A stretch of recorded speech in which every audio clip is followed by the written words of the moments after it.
Art may imitate life, but life imitates TV. Ani DeFranco. Oscar Wilde once said, "Imitation is the sincerest form of flattery that mediocrity can pay to greatness." Before he made that quote famous, Charles Cotton Caleb said the shortened version, "Imitation is the sincerest form of flattery."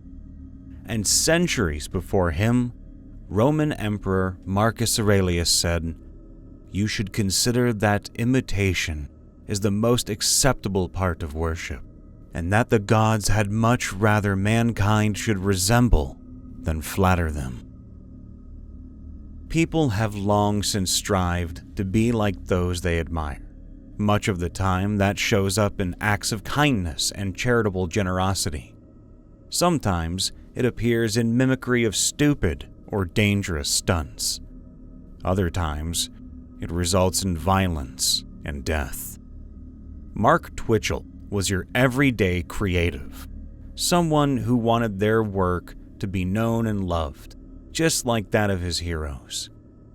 Having graduated from the Radio and Television Arts program at the Northern Alberta Institute of Technology in 2000, Mark's dream was to make blockbuster movies. All in all, Mark lived a relatively normal life. He worked in his dream field, fell in love, and married an American woman named Megan Castorella in 2001. Unfortunately, 4 short years later, the pair would divorce due to irreconcilable differences. In 2007, Mark had an eventful year. It began with a wedding to his second wife, Jess, then later brought him news that he was expecting his first child, and included one of the key projects of his short career. The project in question was a full-length fan film called Star Wars: Secrets of the Rebellion. It was set days before the events of A New Hope and included a cameo from British actor Jeremy Bulloch, who was best known for his portrayal of Boba Fett. Unfortunately, this project never saw the light of day and remains in post-production. The next year was no less exciting, but for wildly different reasons. 2008 started off on a high note with the birth of his daughter in January, but began to sour in September. Mark Twain said, "There is no such thing as a new idea.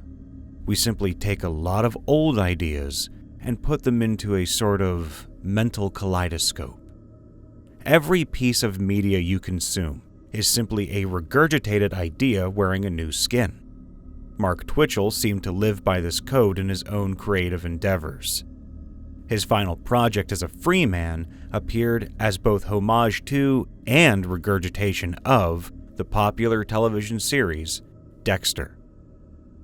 Dexter follows the titular character Dexter Morgan in his duplicitous life as both a forensic technician specializing in blood splatter and a sociopathic serial killer. Killing only the heinous criminals who slip through the cracks of justice, Dexter uses a plastic-wrapped kill room and knows just how to cover his tracks. Both sides of Dexter's life allow him to be better at the other half. Using his favorite show as inspiration, Mark set out to make a short horror film entitled House of Cards. As he wrote the script, he took the rule, write what you know, very seriously. First, Mark needed a victim. Setting up an account on the dating website Plenty of Fish, Mark created a profile under the name Sheena. It didn't take him long to get a response. Sheena hit it off with a man named Gilles Tétrault. Within days of their first conversation, the pair agreed to meet in person on October 3rd.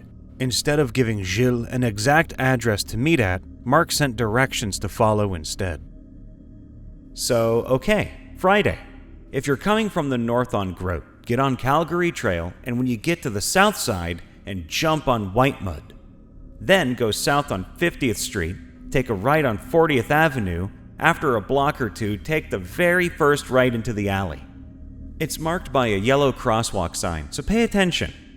Then go left and pull into the only driveway on your left that isn't paved, lol. Seriously, who ever heard of a driveway that looks like the Amazon? Whatever, it won't swallow your car, I promise. There's some garbage up against the fence like an old couch and such, but it might be gone by Friday. Who knows?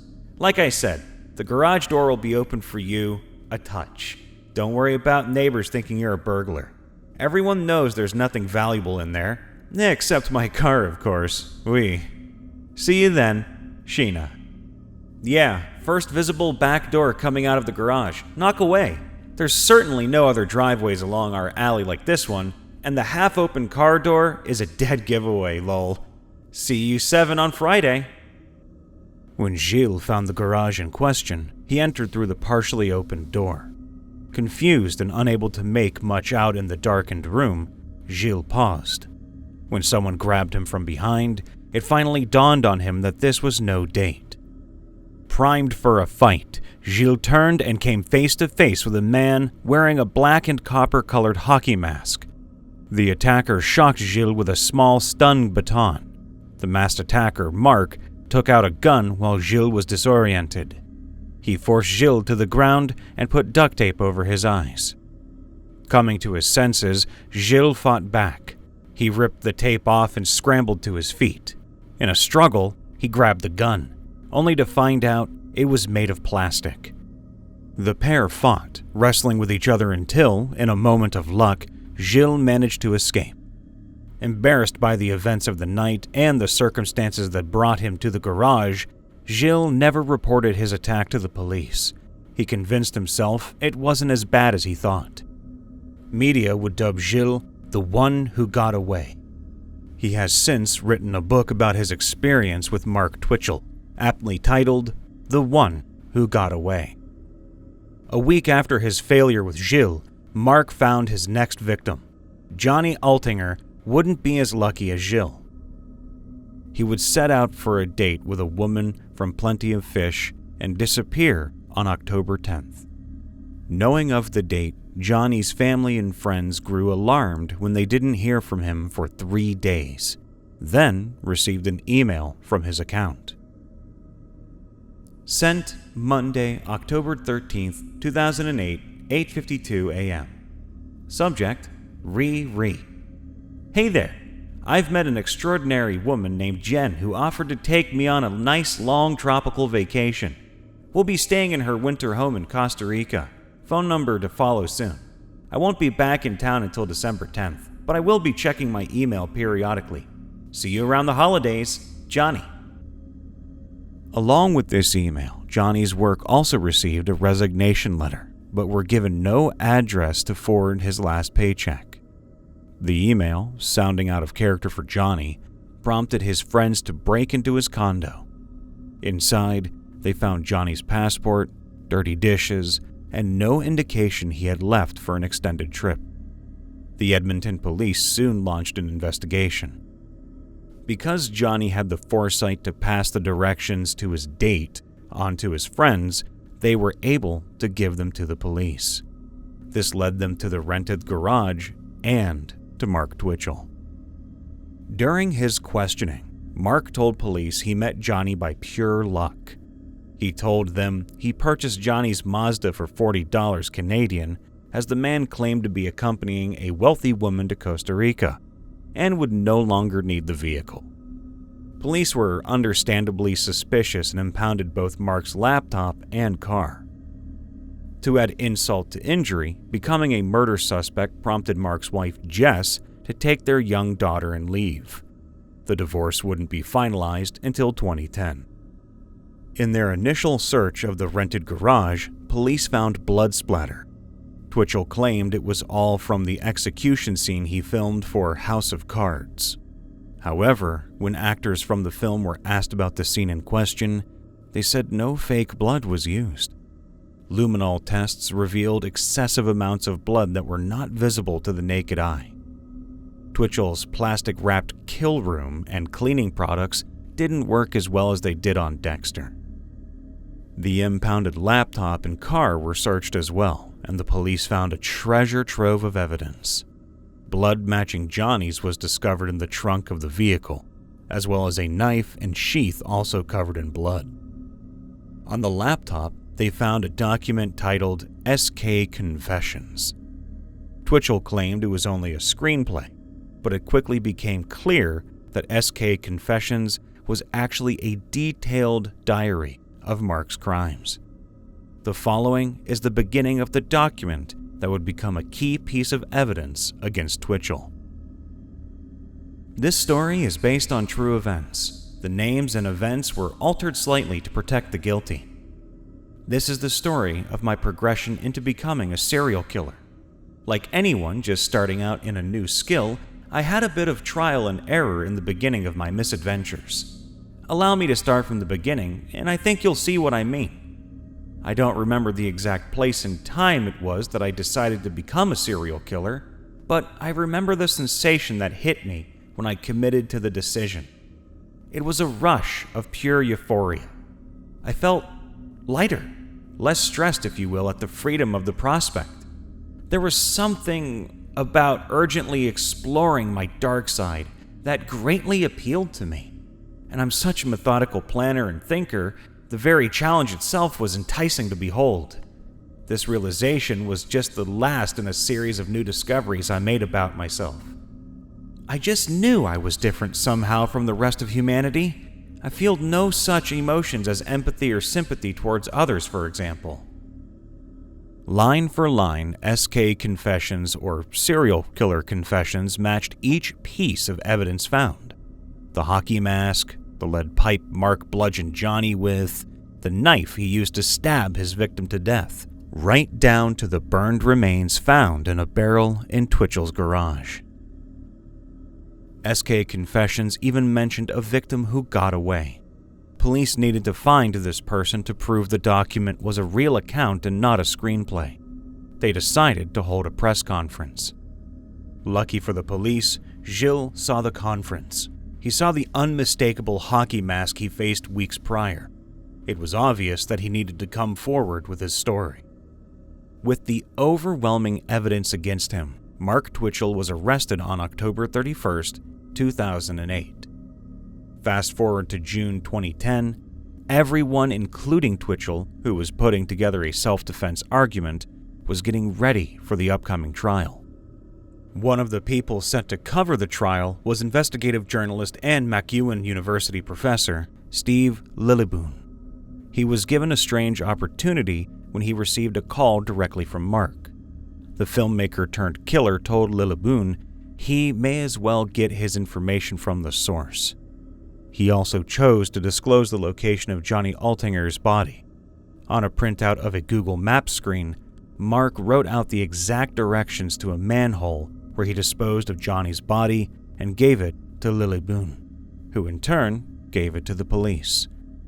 In his questioning of Twitchell, Steve tried to get an explanation for why he committed his crimes. Instead, he only got vague and unsatisfactory answers, such as, "It would appear that I'm unique in the world. There is no key, no root cause." And, "It is what it is and I am what I am." With the continued cooperation of Twitchell, Steve Lilleboon wrote a book on the crime and trial entitled The Devil's Cinema. Prior to the criminal trial, there was a publication ban and police evidence was sealed out of fear the publicity would undermine the accused's right to a fair trial. When the bans were eventually lifted, the trial had a large media presence and wide coverage. They quickly dubbed Mark the Dexter Killer, and his obsession with the show was brought up repeatedly during the trial. Between his clear emulation of the fictional killer and how he used to pose as Dexter Morgan on Facebook, the moniker was a good fit. On April 12, 2011, Twitchell was convicted of first-degree murder, then later sentenced to life in prison without the possibility of parole for 25 years. Because of this, it was unnecessary for Canadian courts to pursue the second charge of attempted murder, and so the charge was dropped. Twitchell used the extensive media coverage to his advantage, following his conviction.